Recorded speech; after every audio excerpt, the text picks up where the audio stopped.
Welcome students. আজকে আমরা শিখব ভয়েস চেঞ্জের ইন্টারোগেটিভ ফর্মের। আগের দিন আমরা শিখেছিলাম ডব্লিউএইচ ওয়ার্ড না থাকলে কিভাবে করতে হয়। আজকের ভিডিওতে আমরা শিখে নেব ডব্লিউএইচ ওয়ার্ড থাকলে কি করে হয়। এখানে আমরা তিনটে ভাগে আমরা শেখাবো। ডব্লিউএইচ ওয়ার্ড গুলোর মধ্যে কিছু পার্থক্য আছে, যেমন হু থাকলে একটা নিয়ম আছে, আর নর্মাল ডব্লিউএইচ ওয়ার্ডের একটা নিয়ম আছে, আর হুইচ বা হোয়াট বা হুস এই ধরনের যদি থাকে তাহলে একটা নিয়ম হয়, হুতে একটা নিয়ম হয়, আর রেস্ট মানে বাকি যেগুলো ডব্লিউএইচ ওয়ার্ড আছে যেমন হায়ার, হোয়েন এই ধরনের যত ডব্লিউএইচ ওয়ার্ড আছে এর ক্ষেত্রে একটা আলাদা নিয়ম হয়। আমরা ধাপে ধাপে তিনটে নিয়ম শিখব। প্রথমে আমরা যেটা শিখব সেটা হচ্ছে হু। হু থাকলে কি হবে, এবার এপাশে আমি লিখে দিই অ্যাক্টিভ ভয়েস এবং প্যাসিভ ভয়েস। অ্যাক্টিভ ভয়েসে কেমন থাকতে পারে, একটা বাক্য লিখি, হু হ্যাজ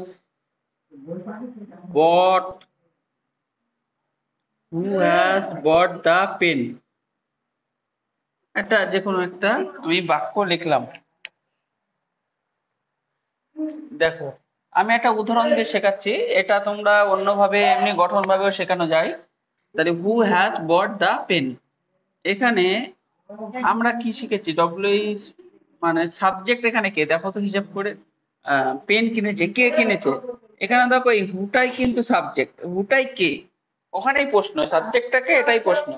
তাহলে আমরা জানি যে সাবজেক্ট বাই প্লাস সাবজেক্ট পিছনে যায়, অবজেক্ট আগে আসে, এখানেও তাই হবে, কিন্তু এই বাই প্লাস সাবজেক্ট বা বাই দিয়ে হু এইটা প্রথমে বসবে। তাহলে হু থাকলে প্রথমে কি দিয়ে শুরু হবে, হু থাকলে প্রথমে যেটাতে শুরু হবে সেটা হচ্ছে বাই হুম। বাই হুমটাই প্রথমে বসে যাবে, এইটা একটু অন্যরকম। হু থাকলে প্রথমেই বাই হুম বসবে, তারপরে আমরা যেভাবে করি যে বাই হুমটা শেষে বসার কথা, এটা প্রথমে বসবে, তারপরে আমরা যেভাবে যা করি তাই হবে। এইবার পেন আগে যাবে, যেহেতু প্রশ্ন আছে, তাহলে হ্যাজ অবশ্যই আগে যাবে। তাহলে হ্যাজ দ্য পেন যেহেতু প্রশ্ন আছে, আমরা ডব্লিউএইচ ওয়ার্ড না থাকলে আমরা শিখেছি যদি ডব্লিউএইচ ওয়ার্ড না থাকে অবজেক্টের আগে হ্যাজ বা হ্যাভ বা যে যদি কোনো অক্সিলারি ভার্ব থাকে সেটা অবজেক্টের আগে যায়। এখানে ডব্লিউএইচ ওয়ার্ড আছে, তার জন্য আমার নতুন কি কাজ করতে হলো, হু আছে বলে এখানে বাই হুম হলো। তাহলে by whom has the pen, present perfect tense, তাহলে বিন বট। আশা করি বোঝা গেল। By whom has the pen been bought, জিজ্ঞাসা চিহ্ন কিন্তু হবে, কারণ অ্যাক্টিভ ভয়েসে যদি বাক্যটা প্রশ্নবোধক থাকে, প্যাসিভ ভয়েসেও সেটা প্রশ্নবোধক হবে। আশা করি বুঝলে। তাহলে এর গঠন কেমন হতে পারে, অ্যাক্টিভ ভয়েসে গঠন কেমন থাকতে পারে, হু থাকতে পারে, তারপরে ভার্ব থাকতে পারে, তারপরে অবজেক্ট থাকতে পারে। আর প্যাসিভ ভয়েসে গিয়ে সেটা কেমন হচ্ছে আমরা দেখে নেই। আমরা হু থাকলে প্রথমে বাই হুম হয়ে যাবে, তারপরে একটা অক্সিলারি ভার্ব চলে আসবে, যে টেন্স থাকবে সেই টেন্সের অক্সিলারি ভার্ব। এখানে প্রেজেন্ট পারফেক্ট টেন্স ছিল বলে প্রেজেন্ট পারফেক্ট টেন্সেরই অক্সিলারি ভার্ব আছে, তাহলে অক্সিলারি ভার্ব চলে আসবে, তারপরে অবজেক্ট চলে আসবে, তারপরে ভি থ্রি হবে, ভার্ব মানে V three plus by plus subject হয়, কিন্তু দেখো বাই প্লাস সাবজেক্ট এখানে আসে, এই জন্য ভি থ্রির পরে আর কিছু বসবে না, প্লাস জিজ্ঞাসা চিহ্ন। আশা করি এটা বুঝলে একদম খুব সহজ ভাবে। আমার যে দুটো জায়গায় আমাকে লক্ষ্য রাখতে হবে, হু থাকলে প্রথমত হু থাকলে সেটা প্রথমেই বাই হুম বসে যাবে, এইটা কিন্তু ভুল যেন না হয়।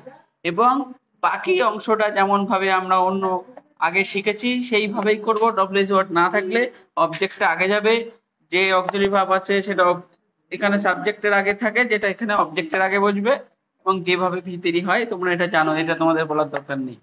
এর পরের অংশে আমরা হুচ, হোয়াট বা হুইচ এই ধরনের ডব্লিউএইচ ওয়ার্ড থাকলে কি হয় একটু দেখে নেই।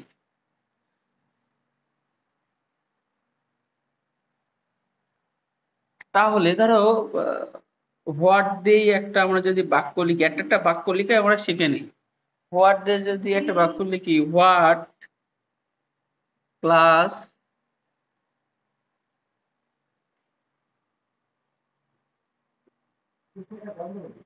প্লাস না, what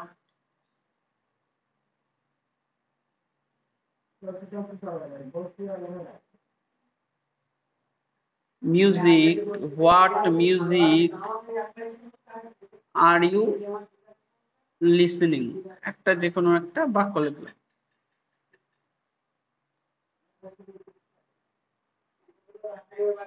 what music are you listening, এটা হোয়াট বা হুইচ দিয়েও হতে পারে, which music are you listening, বাক্যটা অন্যভাবে হতে পারে। যাই হোক, হোয়াট হোক বা হুইচ হোক সেটা ম্যাটার করে না। এই ধরনের যখন বাক্য থাকবে, এখানে দেখো ভার্বরে প্রশ্ন করো তো অবজেক্ট কোনটা, কি শুনছে। দেখো এই হুইচ মিউজিক, কোন গান বা কি গান এইটাই কিন্তু বোঝাচ্ছে, এটাই কিন্তু পুরোটা অবজেক্ট। এই জন্য এই জায়গাটা একটু গঠনটা আলাদাভাবে হবে। কেন আলাদাভাবে হবে? এই হুইচ বা হোয়াট যাই থাক না কেন, আমি হুইচই লিখলাম, তাহলে হুইচ মিউজিক, এই দুটো অবজেক্টের আগে অক্সিলারি ভার্ব যায়। কিন্তু এখানে যেহেতু ডব্লিউএইচ ওয়ার্ডের সঙ্গে অবজেক্ট একদম ওতপ্রোতভাবে লাগানো আছে, এই জন্য অক্সিলারি ভার্বটা এর আগে, যেমন হুইচ বা মিউজিকের মাঝখানে আর কিছু বসবে না, এটা যেভাবে আছে সেইভাবে থাকবে, হুইচ মিউজিক, তারপরে আর আছে আর থরি হবে, মিউজিকের পরে কি হয়, ইজ। প্রেজেন্ট কন্টিনিউয়াস টেন্স আছে, তার জন্য কি বসবে, বিং, এটা তোমরা জানো। Which music is being listen to, listen,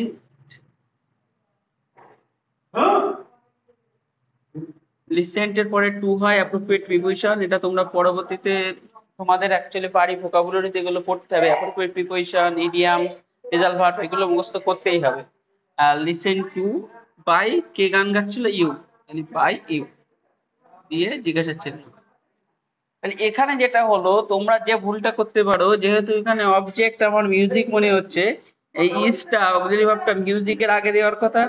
আমরা আগে যখন ডব্লিউএইচ ওয়ার্ড না থাকলে শিখেছি, সেখানে এই ইসটা কিন্তু অবজেক্টের আগেই প্রত্যেকবার বসেছে।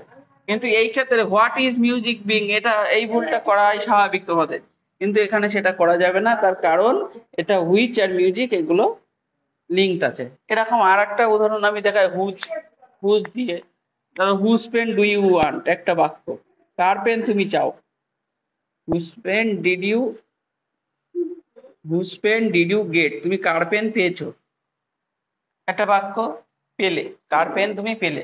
তাহলে এখানে দেখো অবজেক্টকে কি পেলে, কি পেলে, হুজ পেন, তাহলে এখানে পেনটা অবজেক্ট, কিন্তু কার পেন, এটা দেখো পুরোটা লিঙ্কড আছে। অর্থাৎ ডব্লিউএইচ ওয়ার্ডের পরে যদি কোনো নাউন থাকে বা অবজেক্টটা ডব্লিউএইচ ওয়ার্ডের পাশেই থাকে, তাহলে এটা এর ভিতরে আর কোনো, এই দুটোরে বিচ্ছেদ করা যাবে না, একই সঙ্গে রাখতে হবে। তাহলে এরকম ধরনের বাক্য হলে আমরা কি করতে পারি, আমরা একইভাবে এটা যা আছে তাই থাকবে, হুজ পেন আছে হুজ পেন থাকবে, তারপর কোন টেন্স, পাস্ট টেন্স আছে, তাহলে ওয়াজ ভার্বের ভিতরি, was got by you, was got by you. আশা করি বোঝা গেল, আশা করি বোঝা গেল। এই হুইচ, হোয়াট বা হুচ এই ধরনের দিয়ে যদি কোনো প্রশ্ন থাকে, তাহলে সেই প্রশ্নগুলোর একটা তফাৎ আছে, তফাৎটা হচ্ছে আমরা জানি অবজেক্টের আগে, প্রশ্ন যেহেতু আছে অবজেক্টের আগে অক্সিলারি ভার্ব গুলো বসবে, কিন্তু এখানে অবজেক্ট পাচ্ছি, পেন পাচ্ছি, মিউজিক পাচ্ছি, কিন্তু তার আগে বসাতে পারছি না, কারণ ডব্লিউএইচ ওয়ার্ড এর আগে তো আমরা কিছু বসাতে পারবো না, ডব্লিউএইচ ওয়ার্ড সবসময় বাক্যের প্রথমে বসবে, আমরা অবজেক্টের আগে বসাতে পারি। কিন্তু এখানে প্রশ্নে অবজেক্ট দেখো ডব্লিউএইচ ওয়ার্ড এর সঙ্গে লিঙ্কড অবস্থায় আছে, হুইচ পেন, একই সঙ্গে যেহেতু কথাটা বলা হচ্ছে, এখানে এই হুইচ আর পেন বা হুজ আর পেন বা হুইচ আর মিউজিক, এই যে দুটো এর মধ্যে আনা যাবে না আমাদের অক্সিলারি ভার্বকে, এই জায়গাটায় কিন্তু ভুল হতে পারে, এই জন্য এই জায়গাটা বারবার শিখিয়ে দিচ্ছি। এবার আমাদের বাকি যে সকল ডব্লিউএইচ ওয়ার্ড আছে, বাকি যে সকল ডব্লিউএইচ ওয়ার্ড আছে সেইগুলো আমরা শিখবো, সেগুলো একদম সোজা নিয়ম, তোমরা জানো। একটা উদাহরণ যদি লিখি, হোয়েন বা where have you, where have you found the book, তুমি বইটা কোথায় পেলে, একটা প্রশ্ন করে দিলাম, তুমি বইটা কোথায় পেলে, একটা ডব্লিউএইচ ওয়ার্ড আছে, অন্তত এই দুটো বাদে বাকি যেগুলো। এখানে দেখো এটা যদি হোয়ার মনে করো নেই, তাহলে দেখো ডব্লিউএইচ ওয়ার্ড ছাড়া তোমরা যেভাবে করতে হবে সেইভাবেই করতে হবে, ডব্লিউএইচ ওয়ার্ডটা শুধু প্রথমে আছে, উত্তরেও প্রথমে আসবে। অ্যাক্টিভ ভয়েসে বাক্যের প্রথমে ডব্লিউএইচ ওয়ার্ড আছে, প্যাসিভ ভয়েসে বাক্যের প্রথমেই তোমার ডব্লিউএস ওয়ার্ডটাই বসে যাবে। আর বাকি যা আছে আমরা ডব্লিউএস ওয়ার্ড না থাকলে যেভাবে শিখেছি, এটা মনে করো নেই, তাহলে হ্যাভ ইউ ফাউন্ড আ বুক, তাহলে বুক আগে যাবে এবং যে অক্সিলারি ভার্বটা আছে সেটা সাবজেক্টের আগে যাবে। তাহলে দা বুক আছে, হ্যাজ মনে করো এটা নেই হয়, আর মনে করো এটা নেই, তাহলে এটা আমরা যদি করতাম কি করতাম, has the book, has the book been found by you, found by you আমরা এটা করতাম। আশা করি গত দিনের ভিডিও দেখে তোমরা শিখেছো।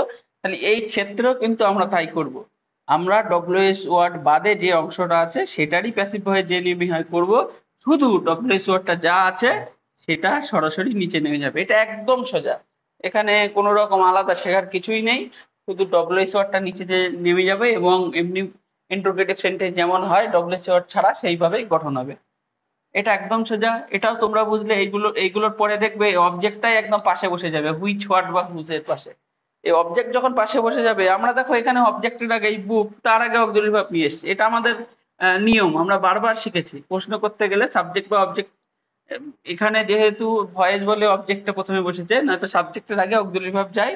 আর এখানে অবজেক্ট আমরা বলি, কিন্তু এখানে এসে তো এ সাবজেক্ট হয়ে যাচ্ছে না, এই জন্য সাবজেক্টিভ ফর্ম বসছে আর এখানে অবজেক্টিভ ফর্ম বসছে, এগুলো তোমরা জানো। তাহলে এখানে যেহেতু এদের সঙ্গে এটা যুক্ত থাকে, হুইচ পেন, হোয়াট ক্লাস, এরকম যে কোনো যেগুলো যুক্ত থাকে, সেই জন্যে আমরা ওই অবজেক্টটার আগে আমরা হ্যাজ বা হ্যাভ বসাতে পারি না, ওর পরেই বসাতে হয়। দেখে মনে হলো যে প্রশ্ন হবে না, কারণ আমরা জানি সাবজেক্টের আগে অগ্নিভাব ভাব না হলে প্রশ্নই হবে না, কিন্তু এক্ষেত্রে কিন্তু প্রশ্ন হবে, এই দ্বিধাটা যেন না থাকে। আর হু থাকলে তো একদম সোজা, কোনো সমস্যাই নেই। হু থাকলে সেটা বাক্যের প্রথমেই বাই হুম বসবে, তারপরে বাকিটা যে নিয়মে থাকবে সেই নিয়মে। আমরা মোটামুটি ভয়েজের ইন্টারোগেটিভ ফর্ম আমরা শেষ করলাম। সামনের দিন আমরা একটা ছোট্ট ভিডিওতে অন্তত 5 থেকে 10 খানা ইন্টারোগেটিভ ফর্মের করা প্র্যাকটিস করব, কারণ শুধু শিখলেই হবে না, কিছু প্র্যাকটিস করতে হবে। একটা ছোট মক টেস্টের মাধ্যমে প্র্যাকটিস হবে, যাতে এই ধরনের যে ভুলগুলো হয়, বিশেষ করে ইন্টারোগেটিভ সেন্টেন্সে ভয়ে যে ম্যাক্সিমাম ছাত্ররা ভুল করে, যেন এটা একটু মন দিয়ে দেখো। কোনো অসুবিধা হলে আমাদের চ্যানেলে, টেলিগ্রাম চ্যানেলের লিঙ্ক দেওয়া আছে, তোমরা সেখান থেকে প্রশ্ন করতে পারো। বা আমরা সামনের দিন যে টপিকের উপরে বা যে 10টা প্রশ্নের উপরে আমরা ভয়েস সেন্স শিখবো, সেই 10টা প্রশ্ন আমি আগেই টেলিগ্রাম গ্রুপে দিয়ে দেবো, তোমরা সেটা দেখে বাড়ি প্র্যাকটিস করতে পারো, পরে আমার ভিডিও দেখে মিলাতে পারো। ভালো থেকো, সাবস্ক্রাইব করো, বন্ধুদের সঙ্গে শেয়ার করো।